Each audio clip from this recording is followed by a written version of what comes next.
सामान्यतः जलवायु लंबे समय तक स्थिर बनी रहती है, यानी कि जो जलवायु होती है ना वो स्थिर होती है। स्थिर का मतलब पता है यहाँ पे क्या है? स्टेबल, बहुत टाइम तक एक ही जैसा मौसम रहना, उससे बोलते हैं हम स्थिर। ठीक है, एक मतलब बहुत टाइम तक एक ही जैसा मौसम रहना। अब देखो, हालांकि वैज्ञानिक हाल के दशकों में विश्व की जलवायु में परिवर्तन का अंकन करते हैं। हम देखो दशक शब्द आया, क्या है? दशक, इसका मीनिंग होता है 10 साल। जैसे देखो यहाँ से देखना, अभी क्या चल रहा है? 2026 चल रहा है ना, तो ये 2020 से लेकर के 2030, ये क्या होगा? दशक। 10 साल का अंतर है ना दोनों के बीच में, इसे बोलेंगे दशक। क्या बोलेंगे? दशक। अब आकलन का मतलब देखना, अध्याय से ज्ञात होता है कि इनमें कई परिवर्तन मानवीय क्रियाकलापों के परिणाम स्वरूप होते हैं, यानी कि मानव की उठा पटक जो होती है ना, जैसे मतलब कूड़ा ज़्यादा फेंकना, प्रदूषण ज़्यादा करना, इन सारी चीज़ों से होता है। वह मौसम जिसमें हम प्रतिदिन अनुभव करते हैं, तेज हवाएं, वर्षा, गर्मी, सूखा, मौसम क्या है जिसे हम रोजाना अनुभव करते हैं, उसे बोलते हैं मौसम।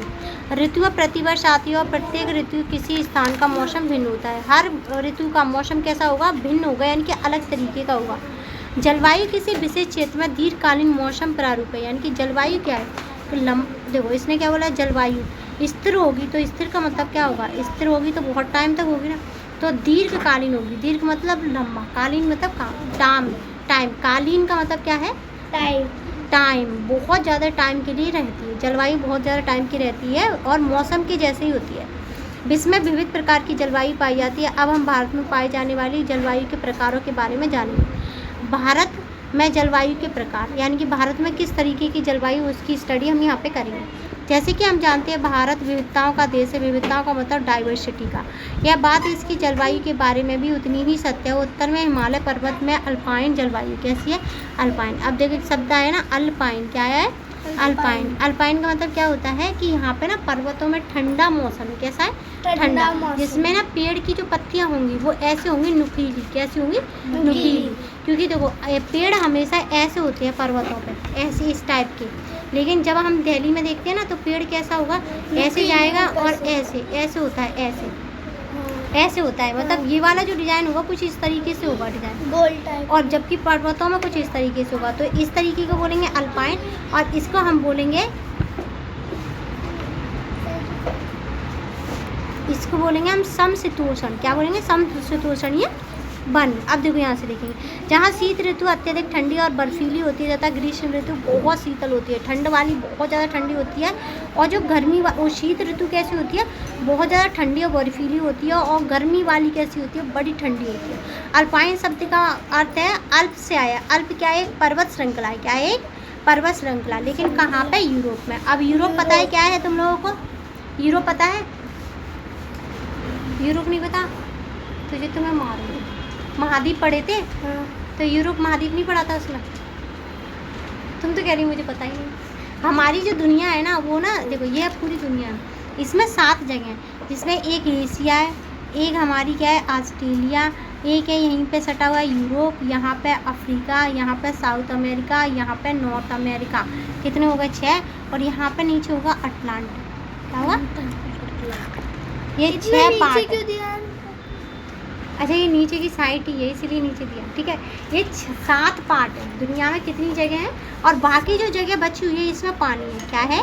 पानी। अब पता चल गया तुम्हें महाद्वीप किसे कहते हैं? ऐसी जगह जो ज़मीन से उठी हुई होती है उसे महाद्वीप कहते हैं। ठीक है, महाद्वीप कितने हैं? 7। कितने हैं? 7। कितने महाद्वीप है? 7। अब हमें क्या पता चल गया? यूरोप की पर्वत श्रृंखला पता चल गई। यहीं पर आपको भारत में सबसे अधिक मोटे कपड़े पहनने वाले लोग देखने को मिलते हैं, क्योंकि ठंड है तो बहुत मोटे मोटे कपड़े पहनेंगे। हिमालय के निचले क्षेत्र और भारत के अन्य पहाड़ी क्षेत्र में जलवायु प्राय समशीतोष्ण होती है। कैसी होती है? भारत के निचले क्षेत्र, देखो हिमालय के निचले क्षेत्र पर जाएंगे, ऐसे है इंडिया कुछ ऐसे, यहाँ से ऐसे है। तो इंडिया में जो हिमालय है ना ये वाला एरिया है। अब यहाँ से नीचे की तरफ जाते हैं ना तो हम कैसे होते हैं? और अन्य पहाड़ी क्षेत्र में जलवायु कैसी होती है? समशीतोष्ण होती है। क्या होती है? समशीतोष्ण होती है। कैसी होगी? समशीतोष्ण। क्योंकि सर्दियाँ कम ठंडी होती है। कैसे? सर्दियाँ कम ठंडी होती हैं और गर्मियाँ भी बहुत अधिक नहीं होती। यहाँ पे कई पर्वतीय पर्यटक स्थल होते हैं जहाँ मैदानी क्षेत्रों की गर्मी से राहत पाने के लिए लोग आते हैं। उत्तरी मैदानों में जलवायु उष्ण कटिबंधीय सब है। जहाँ ग्रीष्म काल अत्यधिक गर्मी और शीत ठंडा होती है। ठीक है, देखो क्या कह रहा है, गर्मियों में क्या होगी, बहुत ज़्यादा उत्तरी मैदान यानी कि ये जहाँ पे हम दिल्ली में रह रहे हैं ना वो, तो क्या होगी, गर्मी वाला स्थान बहुत गर्म होगा। जैसे अभी कितनी गर्मी पड़ रही है, तो गर्मी बहुत ज़्यादा पड़ेगी, और ठंडा आ जाएगी तो ठंड भी बहुत तगड़ी वाली पड़ती है। यहाँ पे क्या है, अधिकांश गेहूँ उगाया जाता है। क्या उगाया जाता है, गेहूँ।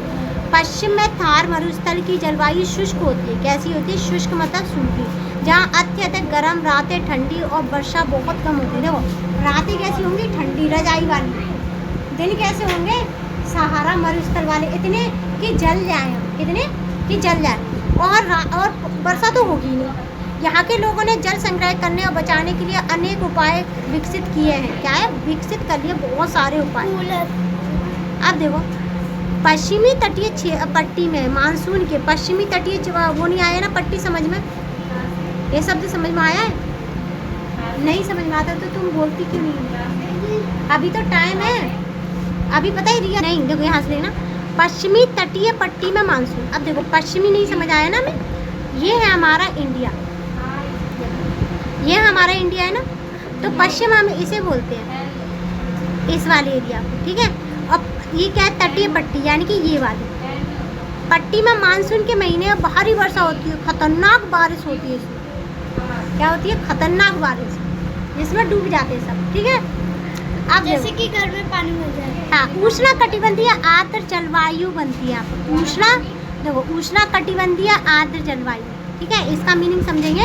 ये हमारी पृथ्वी है, और ये वाला जो एरिया है, ये वाला हमारी इंडिया का, यहाँ पे यहाँ से स्टार्ट होती है हमारी इंडिया, और ऐसे बनती है, ऐसे इधर वाले एरिया, यहाँ मान लो इतनी, मान लो इंडिया। ठीक है, अब इतना बड़ा नहीं होता, छोटा सा होता है। ठीक है, अब यहाँ पे क्या होगा, ये वाला जो एरिया है 23.5, ठीक है, और 23.5, यहाँ पे बीच में 0 है, तो इसके बीच में जितने भी देश आएंगे वो बहुत ज़्यादा उष्ण कटिबंधीय, उष्ण मतलब गर्मी, कटिबंधीय का मतलब कट है। क्या है, कट, ऐसी जगह जहाँ पर बहुत ज़्यादा सूरज की तिरछी किरण है, ऐसे सूरज है, सूरज की सीधी किरणें इस पर पड़ती है, तो बहुत ज़्यादा गर्मी देता है। क्या देता है, अपनी अलग अलग जगह, क्या देगा, बहुत ज़्यादा गर्मी अलग अलग जगह पे जाती है। हाँ, बस सूरज वहीं रहता है। हाँ नहीं, पृथ्वी और सूरज दोनों चलते हैं।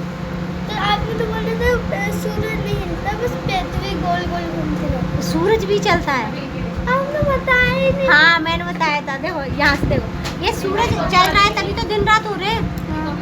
पृथ्वी भी चलती है, दोनों चलते हैं। वो मैंने गलत बताया था पिछली वाली वीडियो में ना। हाँ, पृथ्वी भी चलती है, सूरज भी चलता है, तभी तो दिन रात कहेंगे। देखो सुबह सूरज हमें कहाँ दिखता है, वहाँ, फिर शाम को सूरज उधर दिखता है, तो चला तभी तो दिखा। ठीक है, और पृथ्वी भी घूमती है साथ में, और पृथ्वी डबल घूमती है। ठीक है, कहाँ तक पहुँचे हम, यहाँ तक उष्ण कटिबंधीय, हाँ यहाँ से हाँ था, ये हो गया था ग्रीष्मकाल, ये भी हो गया था, ये भी हो गया था, ये भी हो गया था, ये रहा। देखो आर्द्र मतलब क्या होगा, नमी होगी इसमें, नमी मतलब पानी होगा हवा में, जलवायु बनती है। जो चावल और मसाले की खेती, यहाँ पे चावल उगेंगे और काली मिर्च, लौंग, इलायची। ठीक है, मध्य दक्कन पठार की जलवायु आर्द्र शुष्क है। दक्कन पठार आया ना, दक्कन पठार हमारा ये है, यहाँ से ये वाली स्ट्रिप हटा देंगे, ये वाली हटा देंगे, ये बचा हुआ क्या है, दक्कन पठार है। इंडिया का मैप तो पता है ना, ये क्या है, दक्कन पठार। यहाँ पे आधी ठंडी आधी गर्म होती है। ग्रीष्मकाल गर्मियाँ सर्दियाँ हल्की रहती हैं, और वर्षा ऋतु में सामान्य वर्षा होती है। क्या होती है, सामान्य। पूर्वी भारत और दक्षिणी प्रायद्वीप में हल्की सर्दी। पूर्वी भारत मतलब पूरब वाला हिस्सा, यानी कि ये वाला, देखो ये वाला हिस्सा पूर्वी भारत, और क्या कह रहा है, दक्षिणी प्रायद्वीप। दक्षिणी प्रायद्वीप मतलब ये वाला हिस्सा। ठीक है, इसमें हल्की क्या होगी, सर्दी, दक्षिणी प्रायद्वीप। अच्छा, दक्षिणी प्रायद्वीप देखो, पूर्वी क्या कह रहा है, पूर्वी भारत, ये वाला पूर्वी भारत वाला, और ये वाला हिस्सा जो नॉर्थ ईस्टर्न वाला एरिया है ना। चलो मैप दिखा देती हूँ, तो वैसे ही होगा। मेरे पास नहीं, यहाँ पे भी डले होंगे बहुत सारे, ये नहीं, यहाँ पे भी रहते हैं। चलो ये दिखाते हैं, ये वाला एरिया जिसमें क्या रहेगी, ठंड रहेगी। बताओ, थोड़ी थोड़ी ठंड रहेगी। और ये वाला एरिया जो यहाँ पे है, ये वाला एरिया, ये वाला एरिया और ये वाला एरिया, ठीक है, दोनों यही लिखा है, ये दोनों। चल जा भाई चल।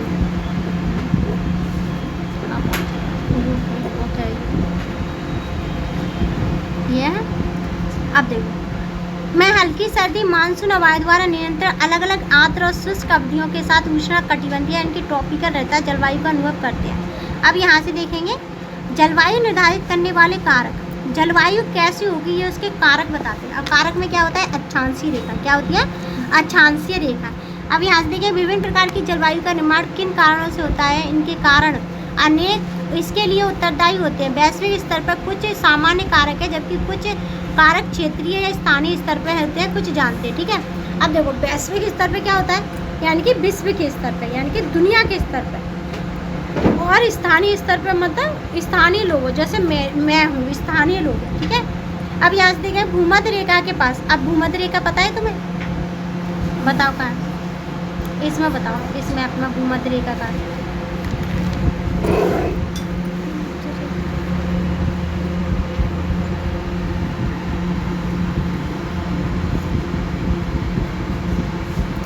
क्या लिखा है, इधर आ तुम मेरे पास, क्या लिखा है? मम्मी ने क्या बनाया थी?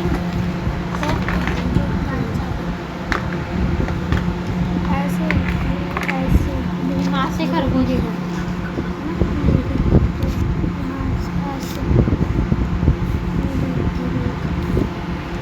क्या लिखा है? ये लिखा होता है भूमध्य रेखा पर सूर्य की किरण सीधी पड़ती है, क्या लिखा है? लेकिन ध्रुव के पास यह क्षेत्र में फैला जाती है। भूमध्य रेखा बता दे सर सगुन मुझे।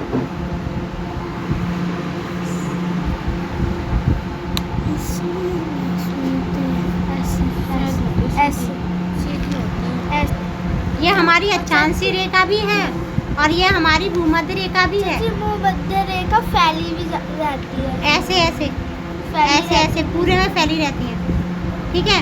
ये क्या है, हमारी अक्षांश रेखा भी है और भूमध्य रेखा भी है। अगर हम ऐसे लाइन खींचते हैं इसे बोलते हैं देशांतर रेखा है। क्या बोलते हैं? देशांतर रेखा। पता चल गया अक्षांशीय रेखा किसे कहते हैं? जो 0 डिग्री, भूमध्य रेखा क्या होगी, जो 0 डिग्री होगी। क्या होगी? 0 डिग्री। अब इसके ऊपर होती है एक कर्क रेखा। क्या, अच्छा मैंने तो गलत बना दिया, देखो यहाँ से होती है भूमध्य रेखा, यहाँ से है,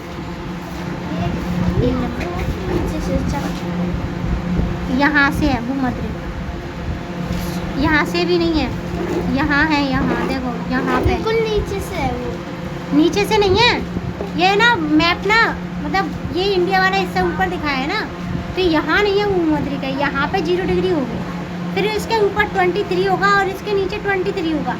इसे बोलेंगे उष्ण कटिबंधीय क्षेत्र। ये कर्क रेखा होगी, कर्क रेखा, और ये मकर रेखा होगी। कौन सी? मकर रेखा। हमारे देश से कर्क रेखा जाती है। कौन सी रेखा जाती है? कर्क रेखा। अब यहाँ से देखेंगे भूमध्य रेखा के पास स्थित स्थान जो कि निम्न अक्षांशों पे वे गर्म है, जबकि देखो भूमध्य रेखा के पास जो है वो कैसे होंगे? गर्म। जबकि ध्रुव के पास होंगे वो बहुत ज़्यादा ठंडे। अब देखना, ये हमारी पृथ्वी है, यहाँ जो होगा वो ठंडा होगा यहाँ पे, और यहाँ जो होगा वो बहुत गर्म होगा। क्या होगा? गर्म होगा। के पास इससे ठंडे होते हैं। ऐसा उस कोण के कारण होता है जिस पर सूर्य की किरणें किसी क्षेत्र विशेष पर पड़ती हैं। भूमध्य रेखा पर किरणें लगभग लंबवत रहती है, यानी कि खड़ी रहती है ऐसे। इस वाली लाइन पर सीधे यहाँ आएगी, बिल्कुल सीधे आएगी। कैसे? सीधे। जिससे उनकी संपूर्ण ऊर्जा पृथ्वी की सतह के छोटे से क्षेत्र पर केंद्रित हो जाती है, यानी कि इकट्ठी हो जाती है। केंद्रित का मतलब क्या होता है? इकट्ठी होना।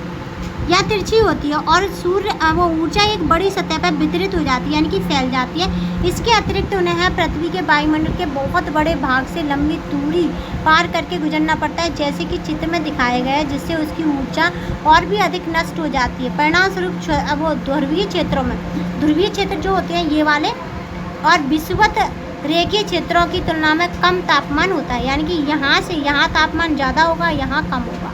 ठीक है, यहाँ पे कम होगा। इससे वो हम इसे भारत में देख सकते हैं। कन्याकुमारी और अंडमान निकोबार आइसलैंड भूमध्य रेखा के निकट होने के कारण लगभग पूरे वर्ष गर्म रहते हैं, जबकि उत्तर में स्थित श्रीनगर जैसे स्थान बहुत ठंडे होते हैं। क्या होते हैं? बहुत ठंडे। अब हम पढ़ेंगे ऊंचाई या एल्टीट्यूड। ठीक है, 2 मिनट का रेस्ट हो, पीछे हो जाओ।